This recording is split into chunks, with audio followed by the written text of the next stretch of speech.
Bonjour, bienvenue dans cette vidéo, je suis Fanette et aujourd'hui je vous ai préparé un cours de yoga spécial pour travailler et détendre la nuque, les cervicales, les épaules et le milieu du dos.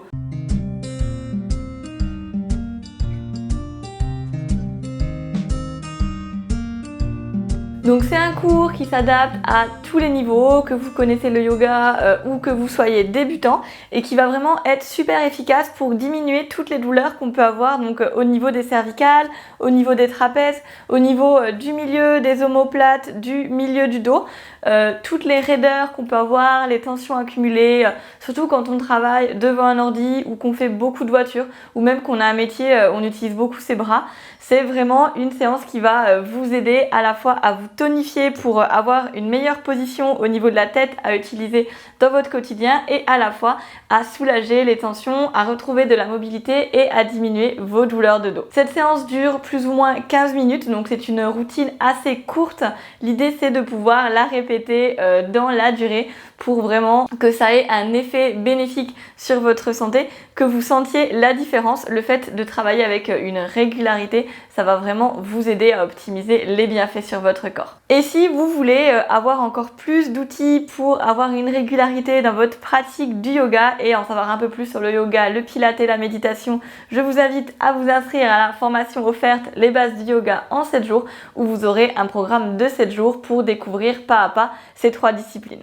Allez, c'est parti, on y va pour la pratique de yoga spéciale nuque, épaules, milieu du dos. On va commencer en position assis, donc avec les jambes pliées devant vous, vous attrapez vos genoux et on va venir faire des mouvements de dos sur la respiration. Donc sur l'inspiration, vous tractez dans vos mains et vous amenez la poitrine proche des genoux.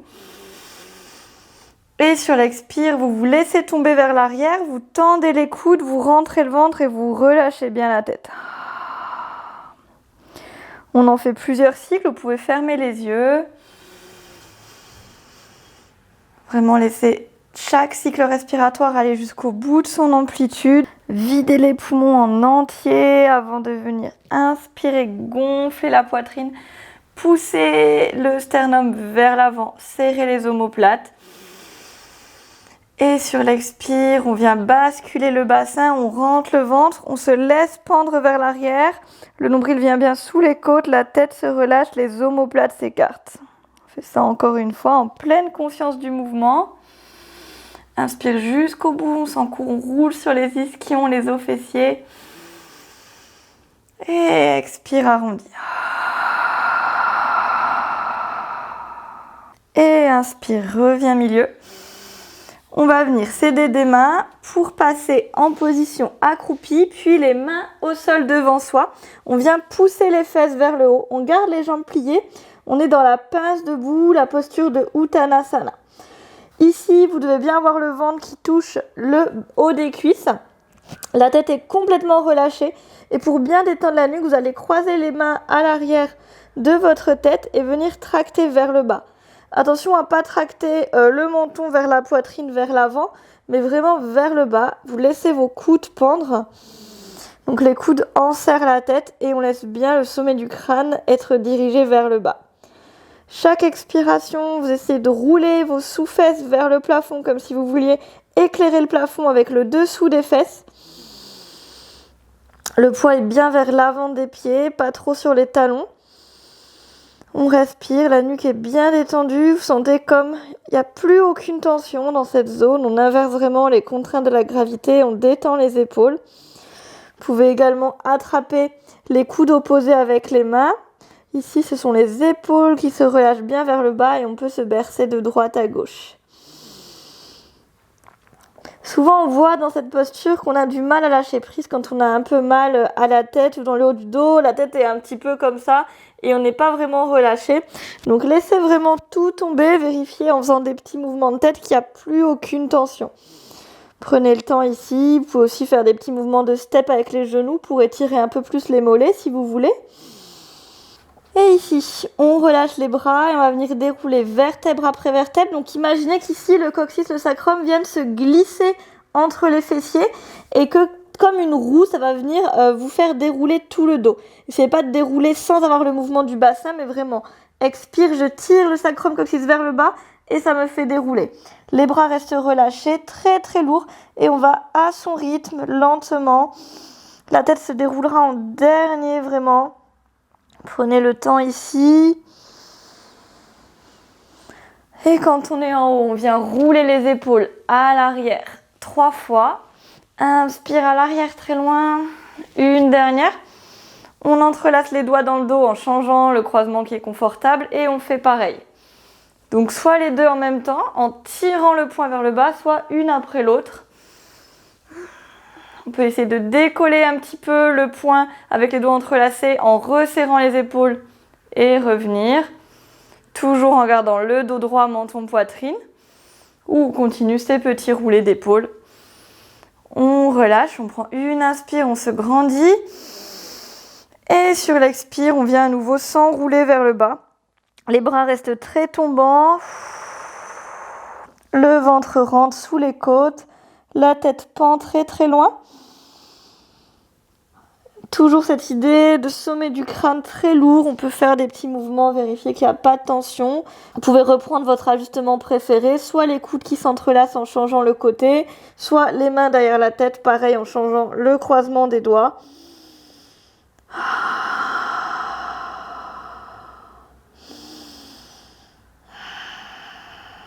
Et on reposera les mains au sol. On pose un genou après l'autre à l'arrière et on arrive Balasana, position de l'enfant. Les doigts très écartés, les bras bien tendus. Sur une expire, vous arrivez dans votre 4 pattes, donc les fesses à l'arrière des genoux et les épaules à l'arrière des poignets. On va venir faire le dos creux. Donc vous laissez le coccyx, le sacrum pointé vers le haut. Vous ouvrez bien les épaules, on dégage la cage thoracique. On imagine qu'on place une minerve au niveau de la nuque et qu'on veut regarder vers le haut. Donc si on a une minerve, on ne peut pas faire ça. De toute façon, ça c'est pas bon pour les cervicales. C'est vraiment ce qu'il faut éviter quand on a des douleurs dans cette zone. Au contraire, on recule le menton et le regard au maximum se dirige vers l'avant du tapis. Et là, vous sentez que ça vient travailler, renforcer au niveau des muscles posturaux des cervicales, travailler l'autograndissement. On reste 3 cycles respiratoires ici. Donc chaque inspiration, vous emplissez bien les poumons, le ventre d'air. Chaque expire, vous repoussez un peu plus le menton, essayez d'étirer le sommet du crâne à l'avant et de faire une courbe harmonieuse de creux dans votre dos. On ouvre bien les épaules, vraiment on les dégage loin, loin, loin des oreilles. Chaque expire, on les tire un petit peu plus, sentez que ça vient travailler le milieu du dos, l'extension thoracique. Attention vraiment à ne pas être comme ceci, les fesses à l'avant, sinon on casse dans les lombaires et on travaille beaucoup moins le milieu du dos. Dernière, toujours une volonté d'allongement, de grandissement avec le sommet du crâne. On pousse l'avant du crâne le plus possible vers l'avant tout en ayant sa minerve. Et sur une expiration, vous venez faire un mouvement de vague, ça débute par le bassin. Et petit à petit, vous allez passer dans le dos rond. Et quand on sera en dos rond, on viendra monter sur le bout des doigts. Là encore, comme dans la pince, on a la tête très très relâchée et on la laisse pendre. On peut la laisser faire des petits mouvements si on veut. Chaque expire, vous repoussez un peu plus dans le bout des doigts, vous rentrez bien le ventre comme s'il y avait un gros ballon sous vous qui se gonflait un peu plus à chaque souffle. Les omoplates s'écartent, le milieu du dos s'étire, encore une respiration. On pousse bien, sentez comme ça vient travailler le milieu du dos à nouveau dans l'autre sens. Et on revient en dos plat. On va faire la torsion d'épaule à 4 pattes. Vous venez inspirer, vous montez le bras droit en passant par la poitrine, vous l'ouvrez au plafond. Et sur l'expire, vous l'amenez sous le bras gauche, paume vers le plafond et vous venez poser votre oreille droite. Donc on est sur la tempe ou sur l'oreille dans le sol. Ici, on vient bien aligner les hanches, donc vérifiez que vous ne vous déhanchez pas. On avance la hanche droite, on recule la gauche. Et chaque expiration, vous venez à la fois pousser dans la main gauche qui est à plat au sol et pousser dans tout le bras droit. Donc depuis le dos de la main jusqu'à l'épaule et ça vient majorer la torsion au niveau du milieu du dos. Ici, attention à ne pas crisper dans les cervicales. La tête est complètement relâchée, on travaille juste les thoraciques. Souvent, on a mal dans le milieu du dos parce qu'en fait, on est trop raide, on n'a pas assez de mobilité. Donc, on vient compenser par des tensions musculaires à d'autres endroits. Et généralement, quand on retrouve de la mobilité, tout va mieux, tout s'est mieux équilibré. Allez, chaque expire, on avance bien sa hanche droite, on recule la gauche, vérifiez que les fesses sont toujours à l'arrière des genoux, les épaules loin des oreilles, une dernière. Et sur l'expire, poussez dans le bras gauche, étirez à nouveau le bras vers le haut et vous revenez au milieu. On part de l'autre côté, inspire, on passe le bras par la poitrine, on étire le bras gauche. Expire, vous le faites passer par-dessous et vous posez la tempe. Et on vient aligner les hanches.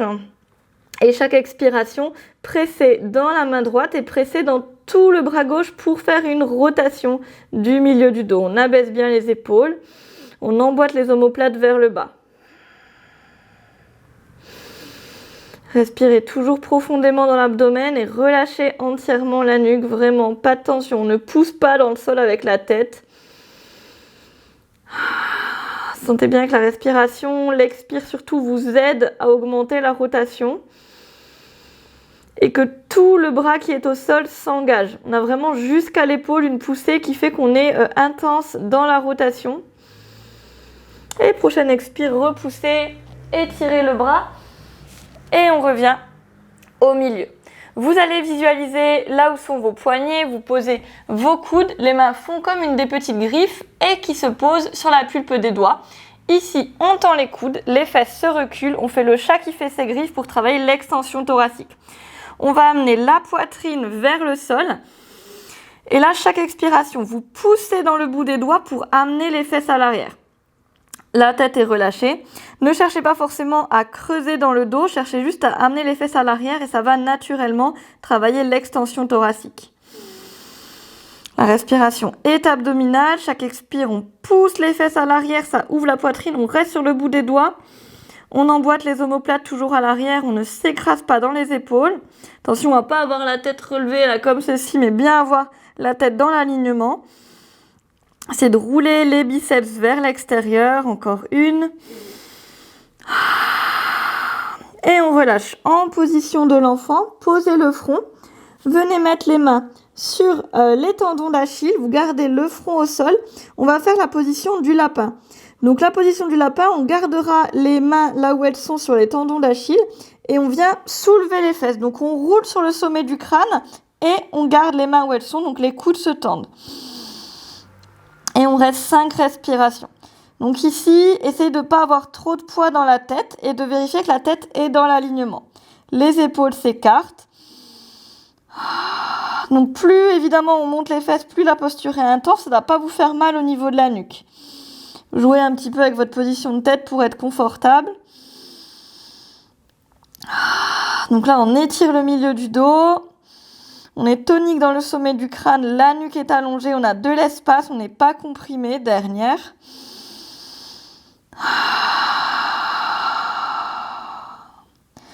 Et on repose, on vient croiser ses chevilles derrière, on pose les fesses, on arrive en tailleur. Pour le tailleur, les tibias reposent sur les chevilles. Vous pouvez essayer de prendre votre tailleur qui n'est pas naturel pour que ça travaille un petit peu et vous pouvez vous asseoir sur une brique ou un coussin. On vient tirer la chair des fessiers pour bien être sur ses ischions. Prenez une inspire, montez les bras au ciel sans monter les épaules. Expire, les bras vont sur l'arrière, on passe sur le bout des doigts. Les pouces sont en contact avec le sacrum et le reste des doigts est posé au sol. Et ici, sur chaque expiration, on vient essayer de resserrer ses coudes tout en rentrant le ventre et en se grandissant. C'est l'exercice de la figure de proue. Comme les figures de proue, vous savez, à l'avant du bateau, qui ont un peu cette position, on bombe le torse en fait. On essaye de ne pas casser dans les lombaires, donc de ne pas être complètement tout creux. On maintient l'idée d'avoir une petite queue du chat, donc comme un chat qui rentre la queue entre ses pattes. Vous sentez que ça engage les abdos profonds. On lisse le bas du dos et on ouvre le milieu du dos. Toujours mi-nerve au niveau du cou, rentrez bien le menton. Vous pouvez essayer de regarder légèrement vers le haut avec toujours cette mi-nerve. Sentez que ça travaille au milieu du dos. C'est vraiment les thoraciques qui ont besoin généralement d'être étirés à la fois vers l'extension, mais aussi en inclinaison et en rotation. C'est la partie du dos qui est souvent la plus raide. Et du coup, on a souvent des compensations dans l'étage au-dessus ou l'étage en dessous, donc les cervicales ou les lombaires qui, eux, sont des étages vertébraux plutôt mobiles. Allez, chaque expire, on resserre les coudes, on rentre bien le menton, on se grandit. Une dernière. Donc le regard légèrement vers la diagonale, vers le haut, la nuque n'est pas cassée. Et on relâche, on tire les bras vers l'avant, on vient superposer les coudes, on fait l'exercice de l'aigle endormi. Donc vous venez placer le dos des mains dans le dos, au niveau des omoplates. On vient relâcher la tête comme un aigle qui dort entre ses ailes. Et chaque expire, on tracte en fait dans les mains comme si on faisait ça, comme mouvement, tac. Mais on garde bien le contact avec le dos. Et chaque expire, donc on tire dans le dos des mains et on tire les coudes vers l'avant. Donc on travaille cette fois l'arrondi du milieu du dos. Et pareil, on essaye que ça ne se propage pas spécialement dans les lombaires. 3. Le ventre rentre bien sur l'expiration. 2. Sentez la respiration qui se place dans le thorax. 1. Et relâchez. Vous allez garder le bout des doigts au sol et vous allez monter l'oreille gauche au plafond. Donc j'essaye pas de descendre mon oreille droite, mais vraiment je monte mon oreille gauche le plus possible et je viens tirer les mains vers le sol. Soit je suis sur le bout des doigts, soit j'essaye d'avoir les poignets qui touchent le sol, c'est encore plus compliqué. Vous devez sentir que ça vous étire au niveau des trapèzes à gauche. On tire un maximum ses épaules vers le bas. Cherchez plus vraiment à tirer les épaules vers le bas plutôt qu'à aller loin avec la tête. Et chaque expire, je monte mon oreille droite vers le plafond. Toujours le menton légèrement vers la poitrine. Dernière. Et on change de côté. On monte cette fois l'oreille droite au plafond, on descend à fond son épaule droite, quitte à essayer de poser les mains au sol si on y arrive. Et toujours le menton légèrement rentré. On étire très très fort au niveau des trapèzes. Ne vous faites pas mal, hein, vous restez dans quelque chose qui est quand même confortable.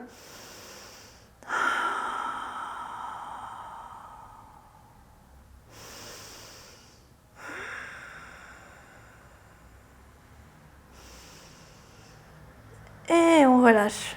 On revient au milieu. On va faire quelques exercices de reculer de menton pour terminer la séance.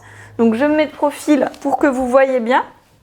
On va venir en fait reculer son menton tout en se grandissant pour travailler l'auto-grandissement au niveau de la nuque. Ça règle bien souvent bien des problèmes au niveau de la tête, qu'on est toujours un peu positionné comme ça là devant son ordi.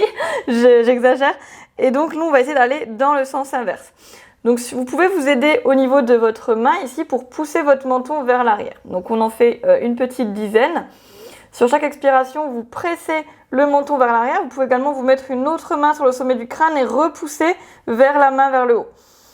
Donc là, le piège, c'est de faire ça, de plier le menton vers le bas. Si on a la main là, généralement, ça empêche parce que vu qu'on veut pousser dans la main vers le haut et en même temps reculer, on ne peut pas plier la tête, sinon on ne pousse plus vers le haut.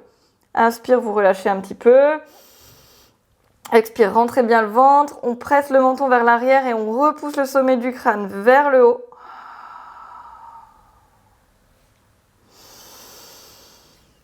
On peut faire de l'autre côté pour changer les mains. Donc avec les mains, il y a juste plus d'intensité que si on le fait sans, mais ça marche aussi sans. Alors, on en fait encore 3. Vraiment, vous allez jusqu'au maximum. Ça doit tirer vraiment à l'arrière de la nuque. Si ça ne vous tire pas, c'est que vous n'êtes pas allé assez loin, vous êtes juste trop dans votre zone de confort. Ou alors, vous avez un petit alignement qui vous manque. Donc essayez vraiment de créer de l'espace à l'arrière de la nuque, de repousser le sommet du crâne vers le plafond, comme s'il y avait un mur là ici et que vous deviez vous glisser vers le haut par rapport à ce mur. Dernière. On tire bien les épaules vers le bas et on relâche. Voilà, c'est la fin de cette séance spéciale nuque, épaules, milieu du dos. N'hésitez pas à me poser vos questions en commentaire et surtout abonnez-vous à la chaîne pour ne louper aucune vidéo. Je vous dis bonne journée, namasté.